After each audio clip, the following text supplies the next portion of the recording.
My husband's family locked me out of my own house while he was away. They didn't know I owned it. I found out my husband's family had taken over my house when my key stopped working in the front door. It was raining hard enough to soak the grocery bags against my coat. I stood on the porch with milk dripping through one paper handle and tried the key again. It entered the lock but would not turn. The brass cylinder was new, so was the deadbolt above it. Through the glass beside the door, I could see my mother-in-law's red suitcase in the hallway. Marlene lived 40 minutes away. She had no reason to have a suitcase in my house. She had even less reason to have changed my locks. I rang the bell. Movement stopped inside.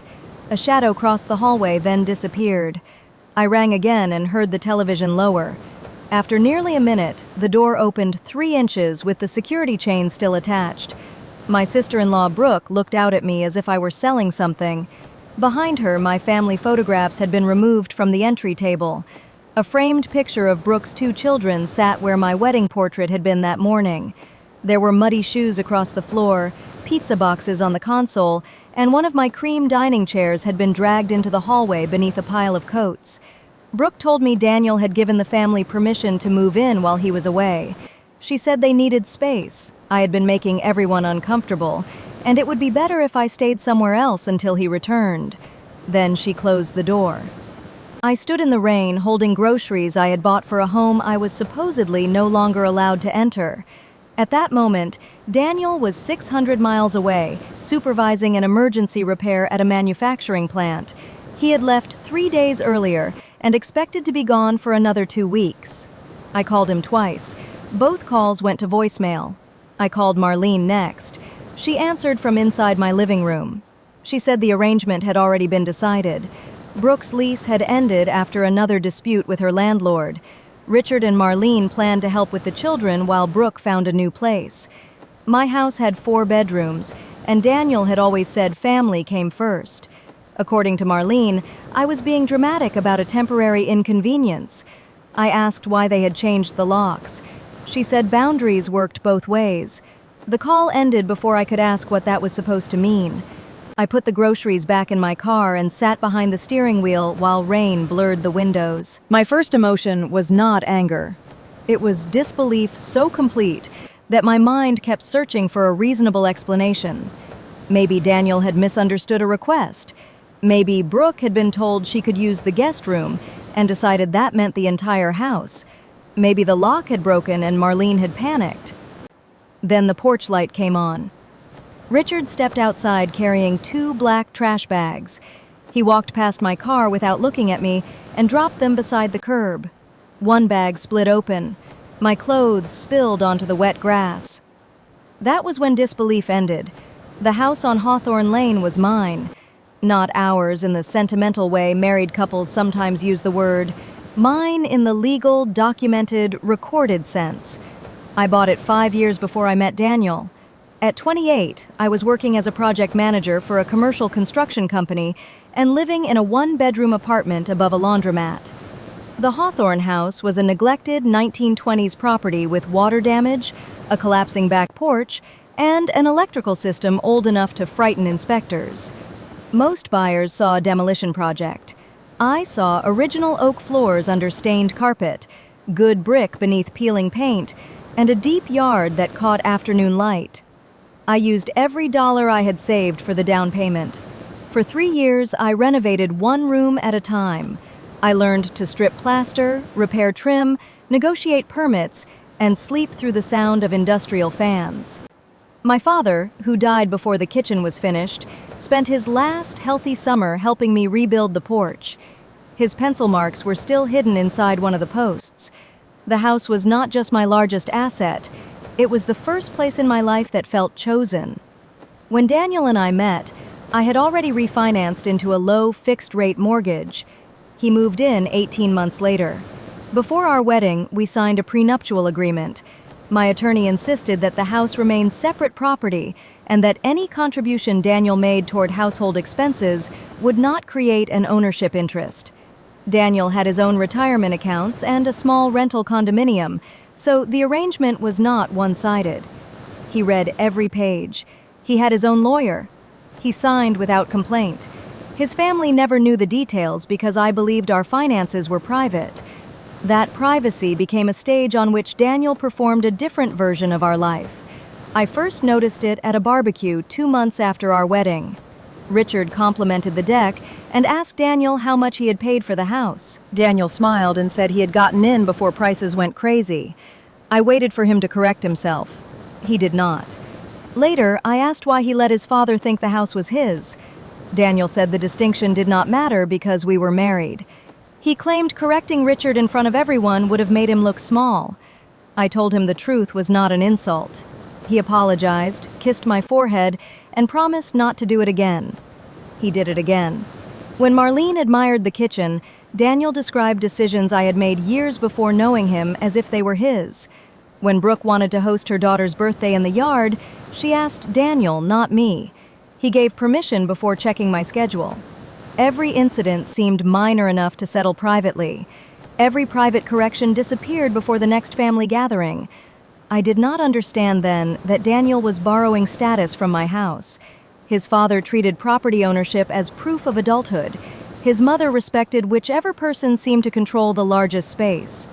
Brooke had spent years moving between rentals and resented anyone who established limits around a home. Daniel wanted their admiration, and the house gave it to him without requiring him to tell them whose name was on the deed.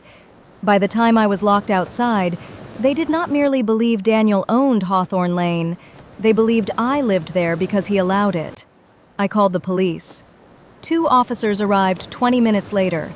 I showed them my driver's license, a digital copy of the deed, utility bills, and footage from the doorbell camera showing Richard replacing the lock. Marlene came onto the porch holding a folder. Inside was a printed letter claiming Daniel had authorized his parents and sister to occupy the house. His electronic signature appeared at the bottom. The letter also said I had agreed to stay elsewhere because of marital difficulties. I had agreed to nothing. The older officer studied the documents and explained that the immediate issue was complicated because the people inside claimed permission from my spouse and Brooke's children were present. He would not force entry while ownership and occupancy were being disputed. He did, however, tell Marlene she could not destroy or remove my property. He documented the clothes on the lawn and gave me an incident number. Marlene watched from behind the chained door while I picked wet shirts out of the grass. I could have broken a window. I could have hired a locksmith that night. The deed gave me rights, but exercising them while 3 hostile adults and 2 frightened children occupied the house could have produced a dangerous scene. I needed more than a key. I needed control of what happened next. So I went to a hotel and started collecting evidence. The hotel room was designed to make every guest feel temporarily anonymous. Beige walls, a print of a sailboat, a desk too narrow for real work. I lined the wet contents of the trash bags across the shower rail and the backs of 2 chairs, then photographed every stained sleeve and torn seam before I tried to save anything. My laptop became the only part of Hawthorne Lane I could still enter. I downloaded mortgage statements, tax records, permits, insurance declarations, and the closing file from the encrypted archive Sonia had told me to keep years earlier. The documents formed a clean history. My name appeared alone from the first offer to the most recent tax payment. Daniel's name appeared on our marriage certificate and on utility accounts, but nowhere in the chain of title. That distinction had always seemed boring. Now it was the line between a home and a story other people had decided to tell about it. I made a timeline beginning with Daniel's first vague comment about Brooke losing her apartment. 3 weeks earlier, he had mentioned that her landlord was being unreasonable. A week later, Marlene asked whether our guest rooms were still mostly empty. Richard had measured the width of my garage during Sunday lunch and claimed he was curious whether his truck would fit. I had treated those moments as unrelated. Together, they looked like a survey. I searched my text messages. Daniel had asked for the security alarm code 2 months earlier, saying he needed it in case his parents checked the house while we traveled. I had reminded him that he already had his own code. He said Marlene wanted one she could remember. I refused. 3 days later, the alarm company recorded Daniel creating a temporary family code from his administrator profile. He never told me. The system showed that code had been used at 9:14 on the morning he left town. The front door opened. The garage followed. No alarm sounded because the entry looked authorized. Daniel had not merely failed to stop them, he had built them a door. I called the moving company listed on the truck visible in my camera footage. The dispatcher initially refused to discuss a customer's job. When I explained that the customer had removed property from a house I owned, she transferred me to a manager. He preserved the work order and confirmed that Richard had booked the crew 5 days before Daniel's trip. The order described the job as an occupied home consolidation. It instructed the movers to relocate the existing residents' belongings to the basement, garage, or curb and place Brooks' furniture in the primary rooms. Under special instructions, Richard had written that the resident might object, but the owner's son had approved everything. The wording was careful. It acknowledged me without granting me authority. The manager would not send the full record without legal process, but he emailed confirmation that the company had suspended further service at the address. Sonia obtained the rest later. For that first night, the confirmation was enough to destroy Daniel's claim that the situation had grown unexpectedly after he left. It had been scheduled. At 2 a.m, I remembered the blue folder in my office. It held the original renovation photographs, my father's handwritten measurements, and receipts from the summer we rebuilt the porch. I kept digital copies of the financial records, but not of every note. The thought of Marlene throwing them away because they looked old made my chest tighten. I called the non-emergency police line and added the folder to the property list. Then I emailed myself a description of every irreplaceable item I could remember. My father's measuring tape, the brass level with his initials scratched into the side, my grandmother's earrings, the small hard drive containing photographs from before cloud backups became automatic. I understood why people became scattered after a burglary. Theft did not only remove objects, it forced the victim to inventory a life while still in shock. Except this was not a burglary committed by strangers. These were people whose birthdays I remembered, whose children I had driven to appointments, whose holiday meals I had cooked in the kitchen they now claimed belonged to them. For years, I had tried to earn comfort inside Daniel's family by being useful. When Brooke separated from her children's father, I found her a family law clinic and watched the children during appointments. When Richard's truck failed, I loaned him mine for a week. When Marlene needed knee surgery, I arranged a downstairs recovery space at Hawthorne Lane because her own house had steep stairs. She slept in my guest room for 12 nights and praised how safe the house made her feel. None of those favors became evidence that I was family. They became evidence that my boundaries could be negotiated. Marlene had a habit of turning gratitude into precedent. If I hosted one holiday, my dining room became the expected location for every holiday. If I loaned Brooke money once, declining the next request became a moral failure. Daniel called this keeping the peace. In practice, it meant yesterday's generosity was used to erase tomorrow's consent. The house intensified that pattern because it was the one thing they could not persuade me to give. 2 years into our marriage, Richard had proposed that Daniel and I refinance Hawthorne Lane to fund a family investment property. He spoke as though we were discussing a shared account. I declined before he finished the presentation. Marlene asked why I was so attached to having only my name on a piece of paper. I told her the paper represented the years before I knew her son.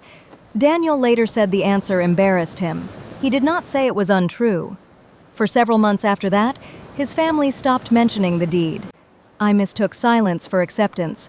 It was only resentment waiting for an opportunity. That opportunity arrived when Richard's employer announced plans to sell the auto repair shop where he had worked for 22 years. Richard believed ownership would restore the respect he felt retirement was taking from him. The asking price was far above his savings. Banks rejected him because the shop's revenue had declined, and its environmental inspection raised expensive concerns. Daniel told me only that his father was exploring options. He did not tell me the option was my equity. At sunrise, I printed the timeline in the hotel's business center. It was already 9 pages long. The clerk watched the pages emerge and asked if I was preparing for court. I said I was preparing to go home. My home security system stored clips online.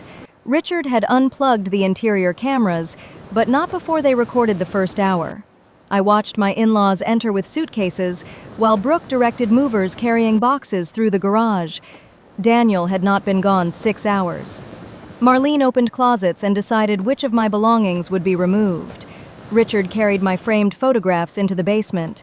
Brooke stood in my office, turned slowly, and announced that it would be perfect for her oldest child. When one mover asked whether the owner knew about the job, Richard pointed at a photograph of Daniel and said his son owned everything. The footage captured something else. Daniel was on a video call with them. His face appeared on Brooke's phone as they stood in my kitchen. I could not hear every word, but I heard him tell them I would calm down once I realized the plan was temporary. He asked Marlene not to damage the floors. When Brooke wondered whether I might call the police, Daniel said he would handle me. He knew they were coming. I called him again. This time, he answered. He sounded tired, then defensive, then irritated that I had involved the police. His version was that Brooke needed somewhere safe for 10 days. He had told his parents they could use the guest rooms. He claimed he never authorized a lock change or told them to remove my belongings. I asked about the letter. He admitted sending his mother a signed note because Brooke's movers wanted proof that the family had permission to enter. He said the language about marital difficulties must have been added later. He promised to call them and fix everything. Then he asked me to spend one night at a hotel so no one made a decision while angry. I was already in the hotel. He knew that. The request revealed where his concern rested. His family was warm and dry inside my home. I was the person expected to wait until everyone felt calmer. I told Daniel not to call me again until he had spoken with an attorney. The next morning, I met with mine. Sonia Patel had drafted my prenuptial agreement and handled the refinance on Hawthorne Lane. She was calm in the way only someone holding excellent records can be calm.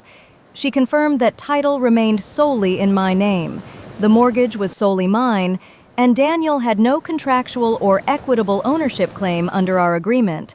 His family had no tenancy, no lease, and no lawful authority to exclude me. Sonia filed for an emergency order restoring my access and prohibiting further removal or alteration of property. She attached the deed, the prenuptial agreement, the security footage, the police report, and photographs of my clothes on the curb. She also sent preservation notices. That part mattered sooner than I expected. While reviewing my email for anything connected to the house, I found automated alerts from the county property portal. Someone had created an account using Daniel's email and requested certified records 2 weeks earlier. There was also a title company inquiry I had dismissed as spam. Sonia contacted the company. Daniel and Richard had been trying to obtain a home equity loan. They submitted an online application listing Daniel as the owner of Hawthorne Lane and estimating nearly $400,000 in equity. The proposed loan was for $180,000. The stated purpose was home improvement. Internal notes showed the money was actually intended to purchase a failing auto repair shop Richard had managed for years. The lender caught the title mismatch before ordering a full appraisal. Daniel told the loan officer the deed had not yet been updated after our marriage and promised to provide a transfer document. No such document existed. The application explained the takeover. Richard needed the property to appear under Daniel's control. Marlene believed my refusal to add her son to the deed was evidence that I did not trust the family. Brooke needed housing and was willing to become a physical argument for why the house should be treated as shared. If they established themselves inside before Daniel returned, they expected me to accept a new reality rather than create a public conflict. Changing the locks was not a spontaneous boundary. It was pressure. The more Sonia's office examined the proposed loan, the more deliberate the pressure became. The application included a household budget built from Daniel's salary and mine. My income was listed even though I had never consented to borrow. A copy of my driver's license had been uploaded as identification. The image came from a scan I had made for our travel file, which meant someone with access to Daniel's laptop had taken it. My credit report showed a hard inquiry. The lender had checked me as a possible guarantor using an authorization form carrying a digital version of my signature. It was not a convincing forgery when compared closely. The first name slanted in the wrong direction, and the final letter was copied from an older tax document, but it had been convincing enough to create a mark on my credit. Sonia helped me freeze all 3 credit files. I changed passwords, moved my primary banking to new credentials, revoked shared device access, and requested a title monitoring flag from the county recorder. Each action was small. Together, they felt like rebuilding a fence while people were still inside the yard. The title company produced a communication log. Richard had called 3 times pretending to be a co-owner. Marlene called once pretending to be my assistant. Daniel emailed from his work account and described the ownership discrepancy as a clerical delay caused by our recent marriage, even though we had been married for nearly 4 years.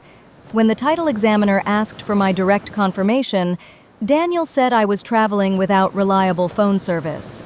I had been sitting across from him at breakfast when he sent that email. The date was the Sunday before his trip. He had looked at me over coffee and asked whether I wanted to visit Marlene that evening. I said I had work to finish. He kissed my cheek, carried his laptop upstairs, and told a lender I was unreachable. There are betrayals that arrive like an explosion. This one arrived as timestamps. Sonia asked me to write down what outcome I wanted beyond immediate access. The question seemed premature while my clothes were still drying in a hotel bathroom. I said I wanted everyone out, the locks restored, and my property returned. She asked what I wanted from Daniel. I could not answer. Marriage had trained me to evaluate his intentions before my injuries. He had not intended for my clothes to be thrown into the rain. He had not intended for Richard to cut the porch. He had not intended for Marlene to put my jewelry in her suitcase. But he intended to use the house without my permission. Every consequence grew from that decision. I wrote one sentence beneath the timeline. I want the law to treat my no as if I said it the first time. That became the center of every choice afterward. Daniel sent 14 messages during the next day. He alternated between apology, frustration, and logistical requests. He asked me to cancel the emergency hearing because court records might affect his job. He asked me not to accuse his parents of fraud before he could understand what they had submitted. He asked whether Brooke could remain until the end of the school week. He never asked whether I felt safe. Brooke sent photographs of her children sleeping in my guest rooms and wrote that removing them would traumatize them. The images were staged carefully enough to hide the boxes blocking my hallway. I later learned the children had asked why they were staying in Aunt Claire's house without Aunt Claire. Brooke told them Daniel had bought it and I was taking a break. Even the children needed a revised ownership story before the occupation could feel normal. Marlene's message was shorter. She warned me that involving lawyers would reveal what kind of wife I really was. She was right. It revealed I was a wife who had reached the end of being managed through shame. The morning of the emergency hearing, Sonia received a voicemail from an attorney representing Marlene and Richard. He proposed a private agreement. They would restore one key and allow me to occupy the primary bedroom if I withdrew the police complaint and recognized Brooke as a temporary resident for 90 days. They were offering me a room in my own house. Their proposal also required me to acknowledge Daniel as an equitable co-owner. Sonia declined in writing and preserved the voicemail. That failed negotiation mattered because it showed the lockout was not a misunderstanding they were eager to correct. Even after seeing the deed, they tried to convert their unlawful possession into leverage over the title. They believed the most embarrassing outcome would be public proof that Daniel did not own Hawthorne Lane. I believed the most dangerous outcome would be allowing them to think the tactic worked. Sonia advised me not to confront them with what we had learned. The lender froze the application and retained every submission. We notified my mortgage servicer and placed a fraud alert on the title. Then we waited for the emergency hearing. Marlene used those 48 hours as if she were decorating a victory. Neighbors sent photographs. My dining table was moved into the garage to make room for Brooke's sectional sofa. A portable basketball hoop appeared beside the flower bed my father had planted. Richard taped a handwritten sign over the doorbell asking deliveries to use the side entrance. Brooke posted photographs online captioned as a fresh start in our family home. In one photograph, she stood in my bedroom wearing my blue robe. The comments congratulated her on finally getting the space she deserved. I saved every image. The emergency hearing lasted less than an hour. Marlene appeared with an attorney who had apparently been told Daniel co-owned the property. His expression changed when Sonia provided the recorded deed and the relevant section of the prenuptial agreement. The signed permission letter did not help them. Even if Daniel had invited guests into the home, he had no authority to surrender my possession, create a tenancy on my behalf, or authorize anyone to lock me out. The judge ordered immediate restoration of access. He prohibited the family from removing, concealing, damaging, or using my property. He gave them until 6 that evening to leave and authorized law enforcement to enforce the order. Marlene asked whether the children would be made homeless. The judge noted that she and Richard owned a 3-bedroom house less than an hour away. That ended the performance of necessity. I returned to Hawthorne Lane with a sheriff's deputy, a locksmith, and a professional inventory service. Brooke had not packed. She sat on my sofa with her children and said she had been told the house belonged to her brother. I believed that part. Then she said marriage meant I should share whatever I had. I believed she meant that too. Marlene paced between rooms, insisting that a wife could not use paperwork to humiliate her husband. Richard stayed in the garage beside my dining table and refused to look at me. The deputy explained the order. The locksmith changed every exterior lock, while the inventory team photographed the house. Damage appeared room by room.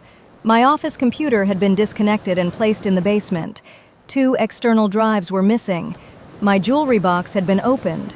The blue robe Brooke wore online lay on the bedroom floor beneath a wet towel. One of the movers had cracked the stair rail. Richard drilled through the original fireplace surround to mount a television. My father's tools were gone from the garage cabinet.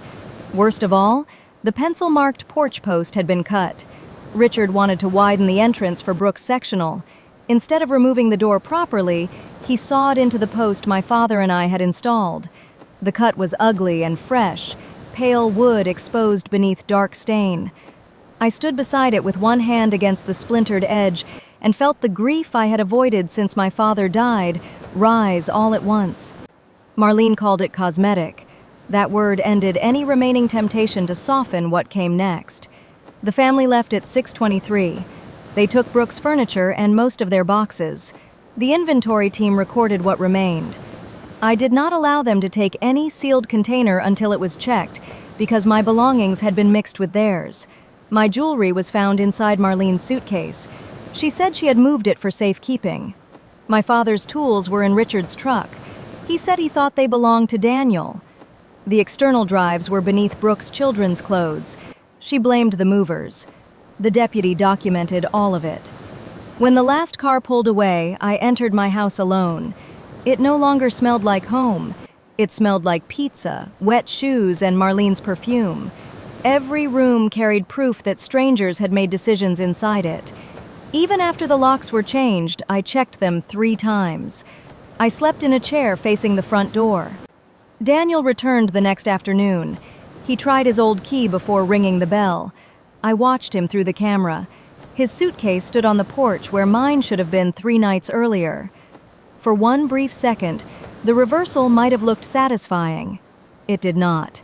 It looked like the physical shape of a marriage ending. I let him inside because Sonia had advised against interfering with his temporary right of residence before we filed the appropriate papers. A process server arrived 20 minutes later with my petition for legal separation and a notice concerning occupancy under our prenuptial agreement. Daniel read the first page and asked whether I was really destroying our marriage over a misunderstanding. I placed printed stills from the security footage on the table. In one, he was visible on Brooke's phone while my family photographs were being carried away. Beside them, I placed the home equity application. He stopped calling it a misunderstanding. His explanation came in layers. First, he said the loan was only an idea. Then he said Richard's shop could have become profitable with better equipment. Then he admitted his father had already paid a non-refundable deposit and needed funding before the end of the month. He believed adding his name to my deed was a formality we would eventually complete anyway. When I asked why he had not spoken to me, he said I always became rigid when his family needed help. What he meant was that I said no. Daniel knew I would never risk my home to rescue a business that had lost money for 6 years. He also knew the prenuptial agreement made the house untouchable, so he had attempted to create momentum around a decision I had not made. If the lender believed a transfer was coming, if his family occupied the house, if everyone treated his ownership as settled, then my refusal would become the disruption instead of the default. He said he never wanted me locked out. I believed him. That did not help. He wanted me outnumbered, pressured, and exhausted. The lock was simply his family's interpretation of the permission he gave them.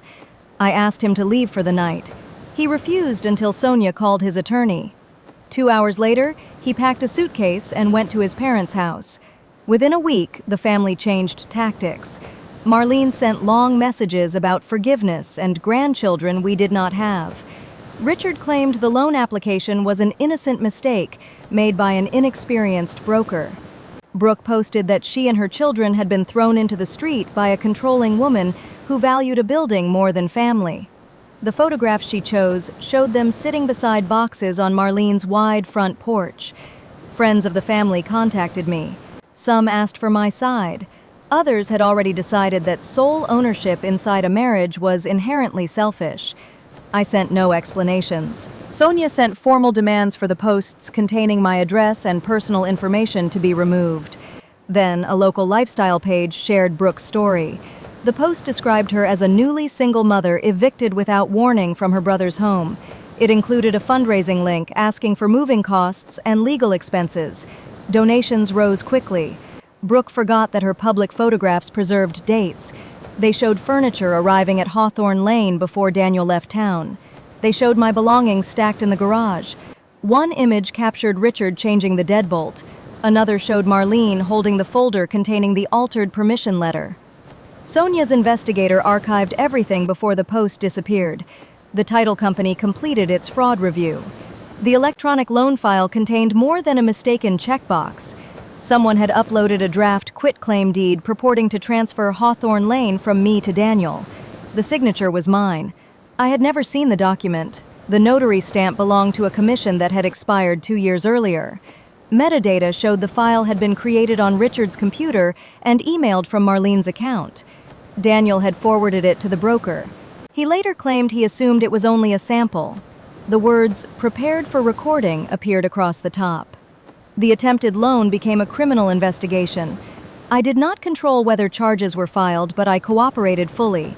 I supplied handwriting samples, the original deed, our prenuptial agreement, and every message Daniel had sent about the house. During discovery in the divorce, we found the message that settled the question of his knowledge. 2 days before his trip, Daniel had written to his mother that I would never sign while I felt secure. He suggested letting Brooke settle in so I could see how much the family depended on the property. Marlene replied that sometimes a woman had to be reminded which family she married into. Daniel answered with a thumbs up. The discovery process uncovered the architecture around that message.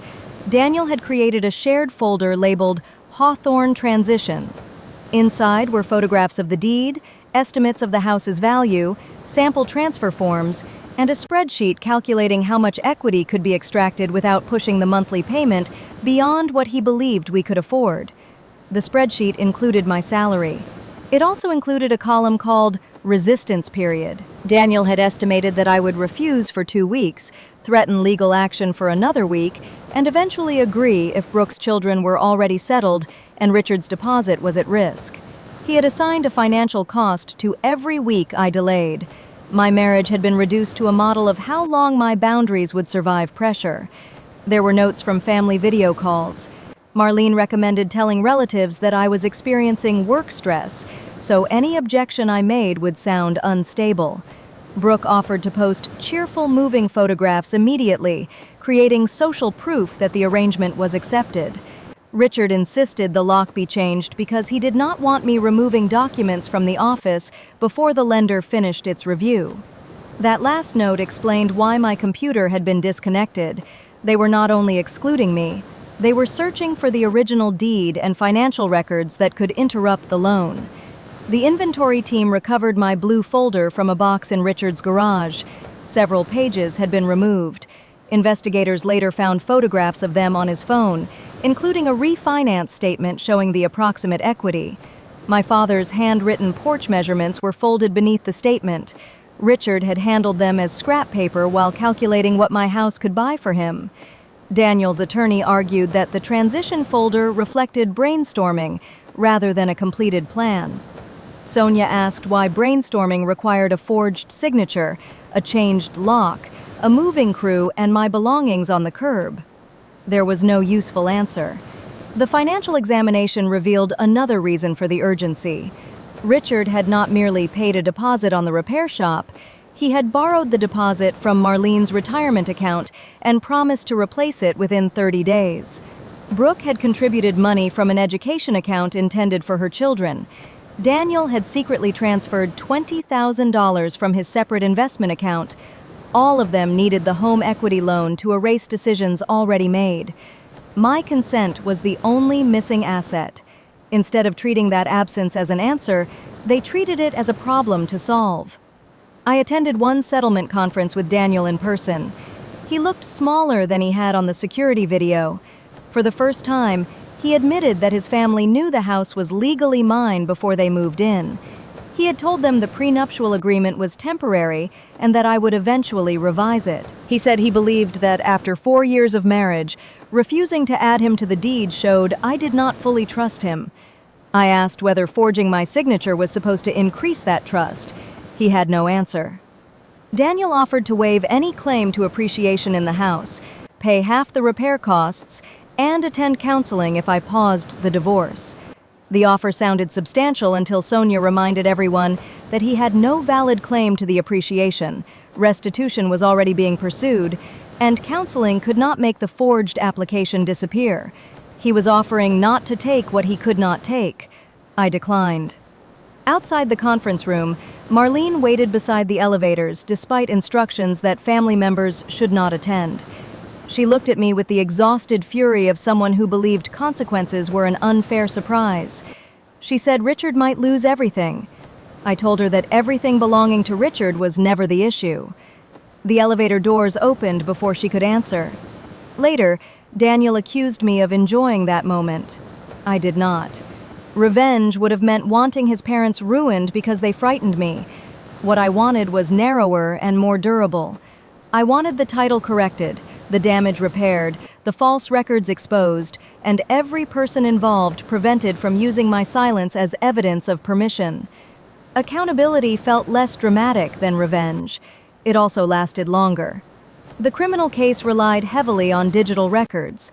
The expired notary stamp traced back to a document template Richard had used during an old vehicle sale. Marlene had copied my signature from a holiday insurance form stored in Daniel's email. Daniel supplied the lender with my identification and income documents. Brooke was included in planning messages but did not handle the forged deed. Each person had performed a different task, allowing each to claim they did not understand the whole plan. The investigators understood the whole plan. So did I. At a restitution hearing, the prosecutor displayed a photograph of my clothes on the lawn beside a timeline of the loan application. The lock change occurred less than an hour after the lender requested proof that Daniel controlled the property. The moving crew arrived that same morning. Richard photographed the new deadbolt and sent the image to Daniel with a message saying the house now looked settled. Daniel replied that appearances mattered. For once, they did. The appearance of control became evidence of the attempt to manufacture it. I testified briefly. I explained when I bought Hawthorne Lane why the title remained separate and how the family obtained access. I did not describe them as monsters. I did not need to. Records are especially powerful when spoken without exaggeration. Marlene cried during sentencing. Richard stared at the floor. Daniel's cooperation reduced his exposure, but it did not erase his role. Brooke sat behind them and avoided looking at me. The judge said family relationships did not convert private property into collective collateral. That sentence was the clearest description of what they had refused to understand. There was no dramatic confrontation after that. Nothing he could say mattered more than the message. Our divorce took 11 months. The house remained mine. The prenuptial agreement held. Daniel received the assets he brought into the marriage and his share of the accounts we had built together. I did not try to take his rental condominium or punish him financially. I wanted a clean accounting and a clean exit. He fought hardest over the improvements he claimed to have made to Hawthorne Lane. Most had been completed before we met. Receipts, permits, dated photographs, and bank statements proved it. His largest documented contribution was half the cost of replacing a dishwasher. The court credited it appropriately. For years, Daniel had told his family a story in which he renovated, owned, and generously shared my home. Under oath, stories met dates. Dates 1. Marlene and Richard were charged in connection with the forged deed and loan application. Their attorneys negotiated an agreement requiring restitution, community service, and probation. Richard also paid for repair of the porch, fireplace, railing, and other damage. The court issued a no-contact order that prevented them from entering the property. Brooke was not charged with the document fraud. She reimbursed me for missing and damaged personal items after Sonia presented the inventory photographs. Her fundraiser returned the donations that could still be traced. The lifestyle page published a correction so small that almost no one noticed. I noticed. Daniel avoided a felony conviction by cooperating and accepting responsibility for submitting false information to the lender. His professional license was suspended for a year.